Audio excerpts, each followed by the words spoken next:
Alright, so this morning we're going to be talking about and continuing our study of inflation. We're going to try and achieve two main things today.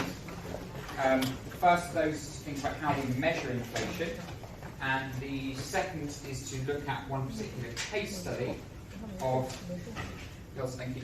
hyperinflation. Okay?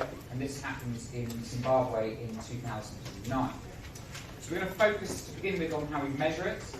And in order to do that, we must remind ourselves of a few of the main key terms.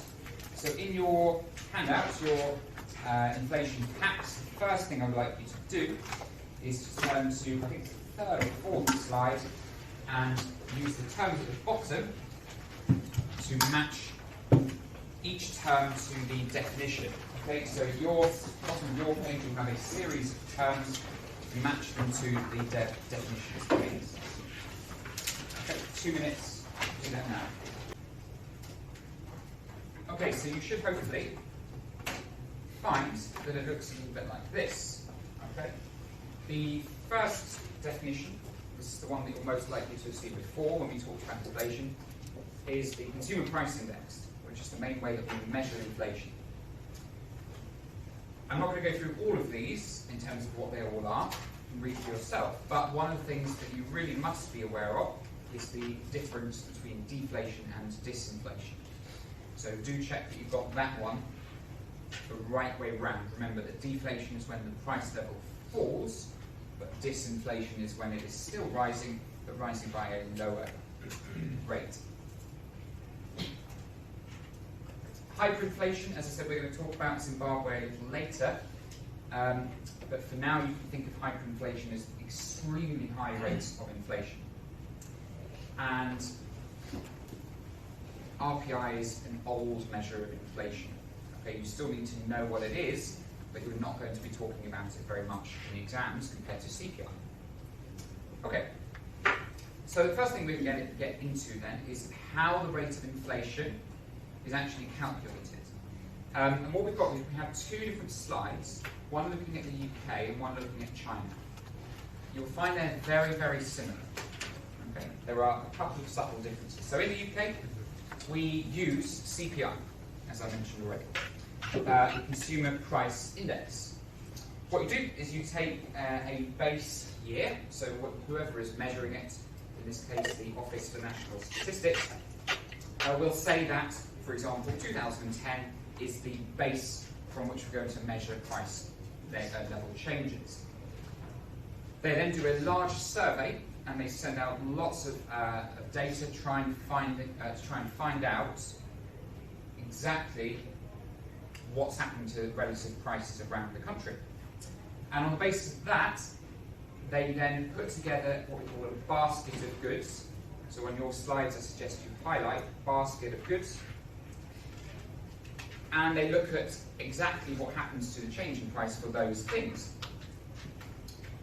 And I think that's the simple way of thinking of it. The slightly more difficult and more accurate way of thinking is that it's not just the price of the basket, it's the weighted price of a basket. You have to attach relative weights to these things. Why is that?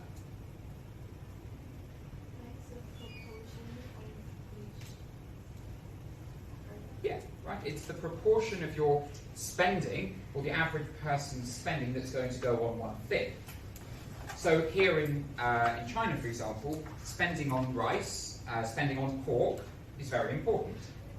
So when the price of pork changes, as it has been recently, that's very important compared to when the price of, say, salmon changes.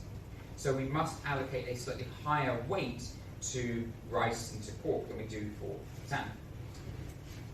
Okay, and what we then do is we take those weightings and we multiply them by the price change. That will give us a price index that is changing according to how important things are. Let's look at China. Similar story. You still use CPI, you still use a basket of goods and services, and it is still a weighted price index. So in that sense, not very different at all. What is slightly different is the weightings themselves and what things we are measuring. So in China, it's a little bit harder to find data on exactly what is being measured. But we can be fairly sure that there are 8 categories that we use. I won't go through all of them, they're quite obvious. And again, we then multiply by the price change and we come out with a weighted index. So here is your weightings for China. So we can have a look. We'll see the most important things are going to be the biggest areas. So have a look at your chart now. They're on your slides as well. Okay, so Jack, tell me one of the biggest areas of spending, please. Housing. Okay, is that surprising? Jack? No, okay, of course it's not surprising. You have to have somewhere to live. So depending on how the price of apartments and the price of houses changes, this is going to be a significant influence behind the changes in inflation. Okay, another category, Cody. Food. Food. Right, we talked about pork already. Anyone know what's happened to the price of pork recently? How much? Yeah, okay. So the price of pork has gone up almost 50% in the last year in China. This is a really, really big factor. Obviously, it's not just pork. There's fish, there's rice, there's noodles, there's dumplings, all kinds of things. And it measures the relative change in those things. So, let's test your understanding of this a little bit. So let's say that the price of alcohol went up a little bit. How important is that price change compared to the change in the price of food?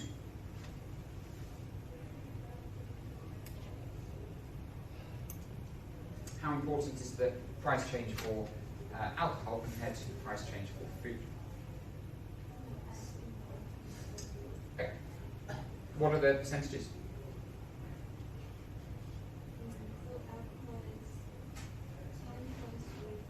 Yeah. Okay, that's about half as important. What that means is that if sales of alcohol and tobacco, if they were going to influence inflation as much as the price of food, they would have to go up twice as fast. That makes sense?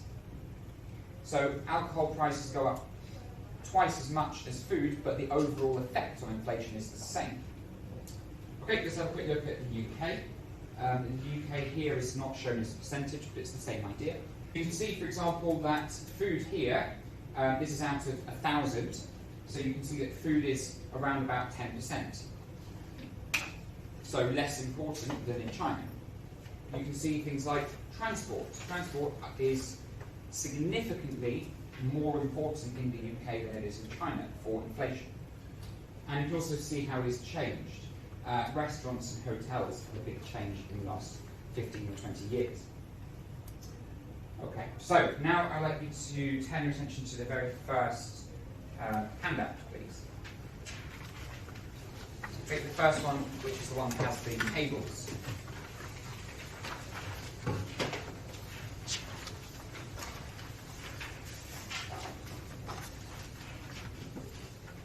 Okay. The first example we're going to go through, this is how you would calculate inflation from some prices and their weights. So I'd like you just to follow through as we go through this together.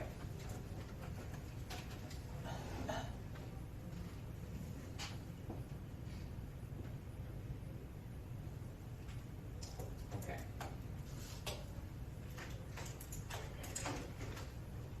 So, first of all, the weighting is going to usually be out of 100, sometimes it's out of 1,000. That gives you the proportion of the importance of that product. Okay, so Leo, how important are ice creams and chocolate bars here? So, ice cream is 40% of the total and chocolate bars 60%. Good. Ice cream 40% of the total, chocolate bars 60% of the total. So which is more important? Okay.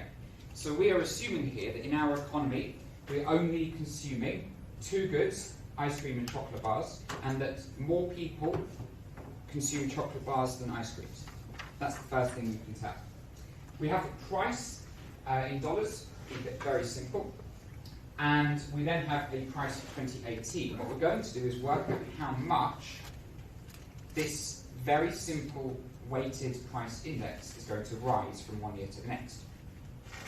So, what we need to do is we need to take the weight, and we can report that as a percentage and multiply it by the price. So for this column, please, can you please take the percentage, so 40% for ice creams, multiply it by the price, and write your answer in the gap. And do the same for chocolate bars and see what you get. Okay, do that now. Good. Okay. So, Samuel, can you give me please the weighted price for ice creams in 2017? 80. Okay. If you've done this as a percentage, then just report it as a decimal. If you've not done it as a percentage, then you can report it as 80. It actually won't make a difference as long as you're consistent. Okay, and then what's the figure for chocolate bars? 60. All right. What about in 2018? 100. Yeah. 120. Okay, so you should sum it together, and they'll then find 140 has gone up to 220. So what is the change in the weighted price index? Tony? 80. Good. So is the level of inflation 80? 80% maybe? No, you don't think so. Why not?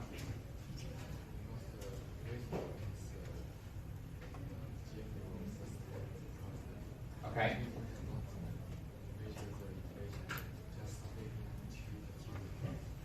Okay, well let's assume that these are the only two things in the economy.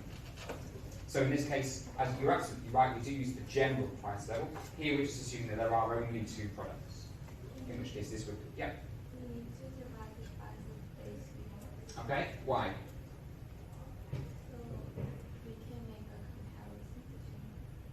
Absolutely right. So it's a major misunderstanding that you simply look at this difference. You have to look at the difference relative to your base year or your first reported year. Here you can see that 2017 was our base year. So whatever the answer for the base year, for 140, 2017, we must measure the change relative to this. Okay, so let's follow the instructions here and see if we can work it out. So because 2017 is the base year, the year in which we start measuring the index, we find the difference in the weighted price index, which is, sorry, what's the difference? You're all mathematicians, come on. 80, thank you. Find the difference and divide that by the weighted index in the base year. 2017 is the base year, so you divide that by 140 to find the inflation rate. Okay, so if you can do that now, report it as a percentage.